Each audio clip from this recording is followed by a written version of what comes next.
Well, hello everyone. This is probably my favourite of all of the Yorkshire rides. It's got challenge, 28 miles long. It's got some brutally steep hills in it, but the scenery is fabulous all the way, and it's definitely worth joining in on. So we started at Airton. You don't have to start there, and then we work our way through Airton, and then across. These are routes that you've seen us do before. Look at that, 46 miles an hour. Don't tell Mrs. C, she will go mental. But then we work our way out from Grassington, and we head out. In the end, we're heading to a place called Arncliffe, which is where we suddenly, down here, go up the hill. That is really brutal. That first bit there is the shallower. This bit gets really steep, and we're looking at 16% or more in places. And then you reach the plateau at the top, and then we are going to descend at a prodigious rate right the way down into the town of Malham. That's fantastic. You can stop there, there's plenty of tea and coffee, and then it's just a short ride back to our Airton.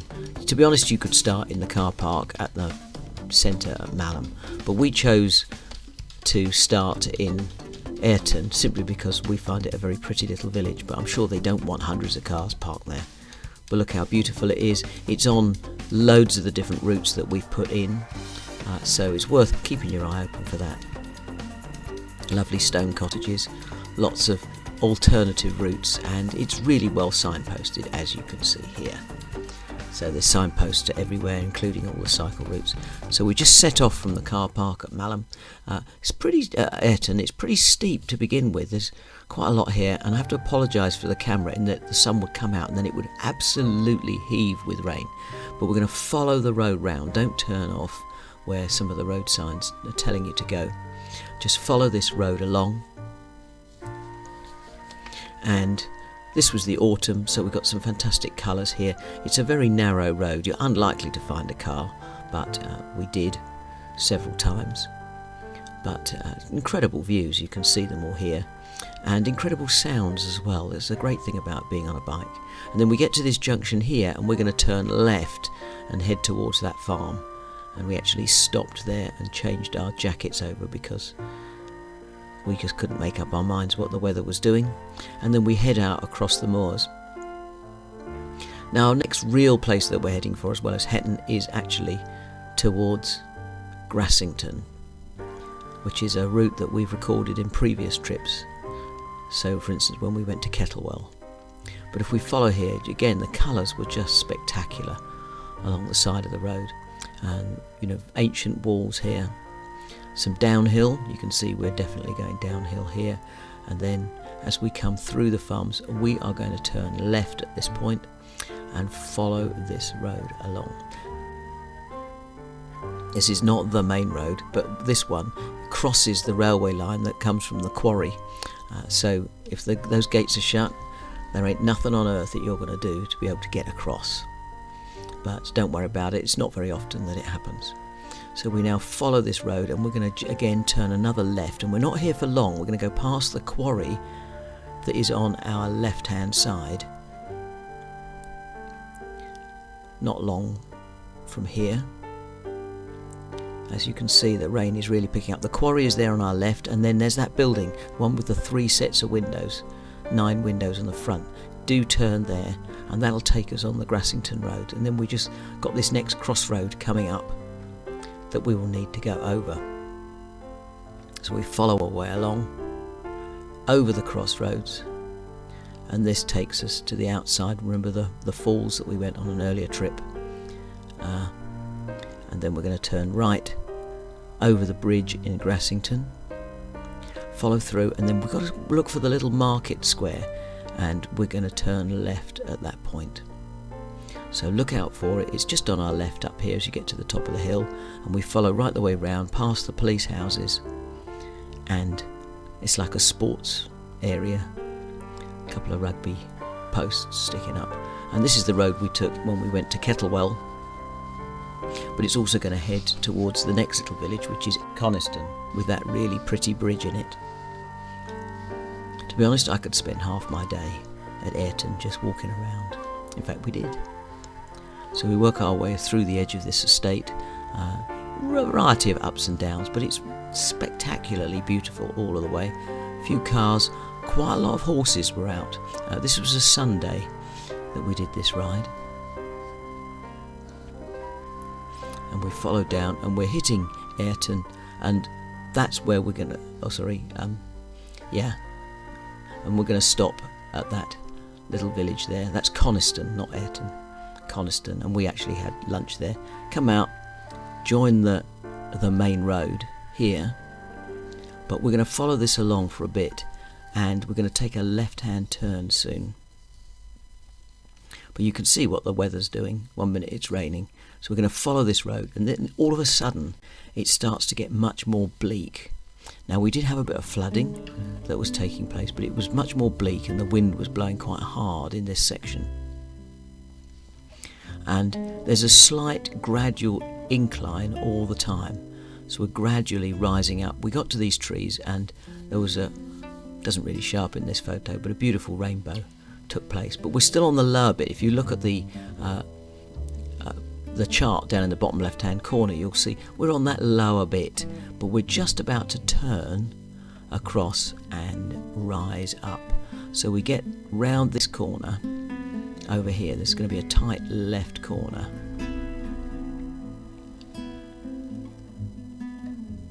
and that's where it all happens. So we're getting a bit wet again. It's pouring with rain quite hard, not as much as it did when we got to the top of the mountain, because that's our experience.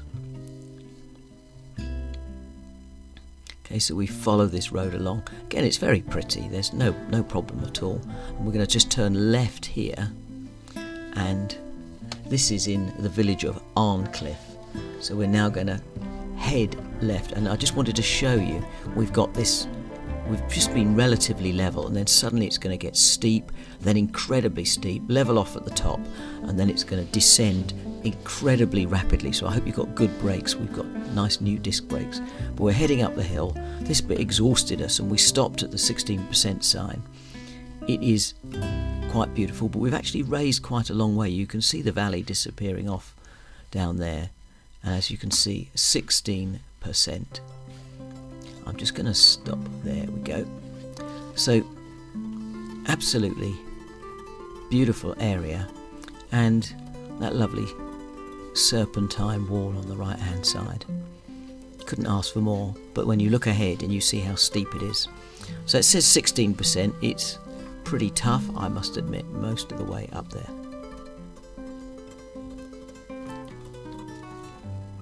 We'd had a huge amount of rain and there were all sorts of waterfalls bursting out in the hillside opposite, things that we hadn't seen before. And that's a view back down to the bottom, so you can see we've already come up quite a way.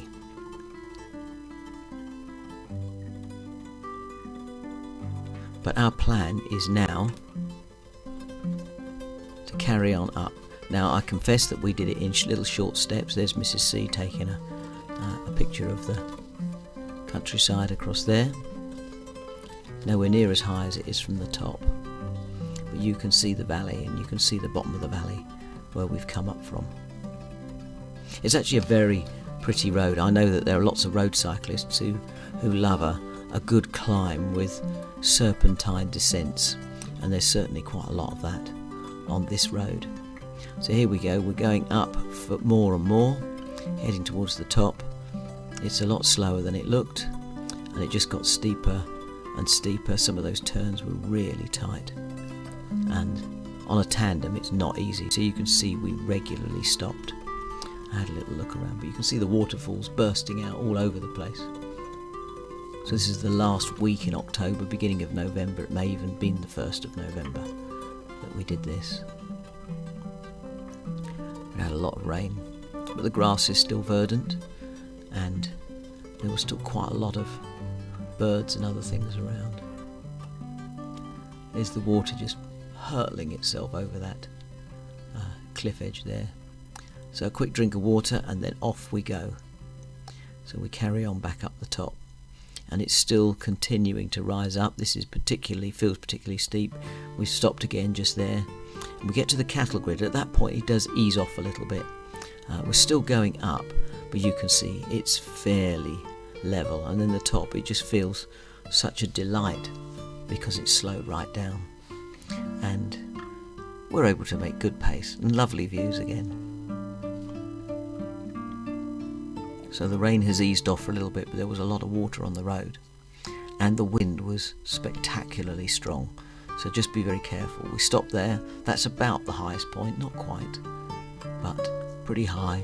So we run along this level top, and then it starts to descend, and you can see our speed picks up, and we're now going at a good rate. A couple of switchbacks there, sort of thing that road cyclists love, but it is very fast and very tight. You can see just incredible views, and the clouds hugging the hills there in front of us. And on our chart you could see we're just sort of falling off the edge of that cliff edge that you can see there, so we're coming down at a really high rate. Be very, very careful. We found that our disc brakes were turning out to be one of the best investments that we'd ever made. So we work our way along. We did go wrong at one point on here, so I've edited that bit out. But you'll see there's plenty of cattle grids, but no gates really that we have to accommodate. We'll work our way round over the moors above Malham, and in a minute we're going to descend down again a bit further into Malham. So we're just going to come off the edge. Now you've got to be a bit careful here.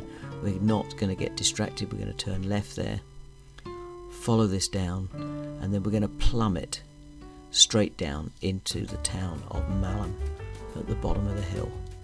So we're going pretty fast even at this stage because there's a slight descent, and the rain has picked up, but now you can see we're going down, and here we go. Here's the fast bit. Just it's like falling off a cliff, down fast, down and down and down. Levels off a bit, even a bit of up, and then we come off the edge of it and we're going down really fast here. Watch out, walls on either side, spectacularly dangerous, and suddenly you find yourself in Malham. Great place to stop. There's the visitor centre here, so we stopped at the visitor centre. They've got toilets, they've got water supply, they've got maps, they've got all sorts of things that you might want, whether you're walking or cycling, and plenty of places to tie your bike up. So we stopped at the bike racks. There's the toilets and the car park machine. You will have to pay to park your car. I don't remember how much it was, but I think we decided that at this time of year there wasn't going to be many people there, but you can probably, if you stop the video, you might be able to read from there what the prices are. I don't resent paying for parking. It helps to keep the park open. So there's information on cycling around, and just down below, I think to the right, there was a water tap, so you can top up your drinking bottles. I think it was probably intended for your dogs, but very nice. So we head off, we leave there. There's a little bit of up and down when we first leave, but it's not long before we get back into Airton. Here we go, quick descent round the corner, then I think there's a left turn back there, and now we work our way back. You can see Airton suddenly emerges in front of us, and we'll be home. So round the corner, and here we are. So just to review where we are, it's a circuit, a nice round circuit of about 28 miles, about 1600 foot of climb. It was all road, you'll have noticed, and the road quality is pretty good. So the first bit here, we sort of went through Winterburn, Hetton, down through the little villages. That one's fairly easy. Then we've got the beautiful towns that we can see around Grassington and Connistone. Definitely worth it. and then at Arncliffe we've got that steep climb that takes us up and over the top down to Malham. So here you can find all the details and download our map from Komoot. We'd recommend doing that. Please give us a subscribe if you haven't already to get more of these sorts of rides, and give us a thumbs up, and we'll see you back in Surrey. Bye.